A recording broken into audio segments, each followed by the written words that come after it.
UP की राजनीति में धर्म और आस्था से बड़ा मुद्दा जातीय माना जाता है। 2024 की तैयारी में जुटी सपा ने बीजेपी की राम मंदिर पॉलिटिक्स से पहले सामाजिक न्याय, जातीय जनगणना जैसे मुद्दे पे गांव-गांव में जाकर चर्चा शुरू कर दिया है। बीजेपी के कट्टर हिंदुत्व और धर्म की राजनीति को रोकने के लिए सपा प्रमुख अखिलेश यादव ने सामाजिक न्याय की बिसात बिछाने के लिए गोकर्णनाथ और नैमिष धाम जैसे धार्मिक केंद्रों को चुना है। इससे बीजेपी की चिंता बढ़ गई है, तो वहीं सपा ने पहली बार कैडर मजबूत करने पर पूरा जोर लगाया है। फिलहाल आरएसएस क्या है, इसकी विचारधारा क्या है, कैसे समाज को ये बांटते हैं, इन सब को लेकर सपा ने एक बुकलेट भी छपवाया है।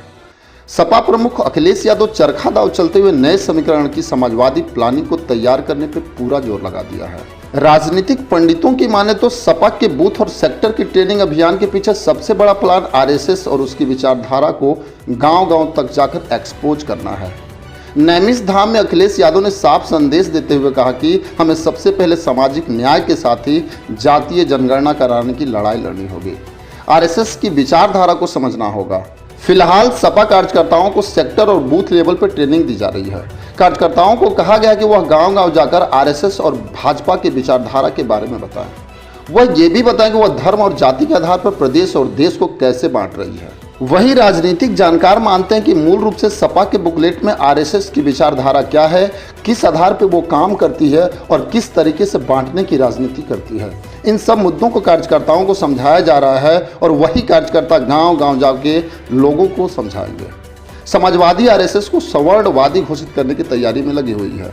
सपा लोकसभा चुनाव की तैयारी में सबसे ज्यादा यूथ को जोड़ने और जिम्मेदारी देने पर फोकस कर रही है। हर बूथ पे 10 नए कैडर बनाने के लिए काम करने की बात भी सामने आई है। मुलायम सिंह यादव के बाद अखिलेश यादव कैडर मजबूत करने के लिए प्रदेश के 75 जिले के 80 लोकसभा सीटों पर शिविर का आयोजन किया है। वहीं शिविर के आयोजन में सपा की कोशिश यह है कि बौद्धिक और वैचारिक मामले में कार्यकर्ताओं का स्तर बढ़ाया जाए, जिससे वह आरएसएस और बीजेपी जैसे कट्टर हिंदुत्ववादी संगठनों को बेबाकी से जवाब दे सके और आम लोगों को समझा सके।